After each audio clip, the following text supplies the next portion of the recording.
Syempre, isa to sa pinaka-memorable na tour ko. Kasi actually, first time ko sumama sa mga tour na ganito. Kasi usually kasama ko family ko, friends.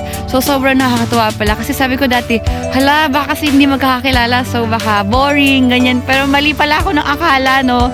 Kasi kahit hindi kayo magkakakilala, parang magkakakilala kayo. First day pa lang, ganun naka-close agad. Ang saya. Parang nakamit ako ng mga bagong friends. Akala ko, ang ina-expect ko parang boring nga kasi nga, tour nga to, maraming mga hindi kilala. Pero sobrang saya pala mag-tour and sobrang napaka-accommodating nila. Grabe, from pagising mo sa umaga hanggang matutulog ka na lang, aasikasuhin ka pa talaga nila. And yun, looking forward na makapag-tour ulit sa kanila. Avian Summit, maraming salamat for inviting me here and see you in Turkey.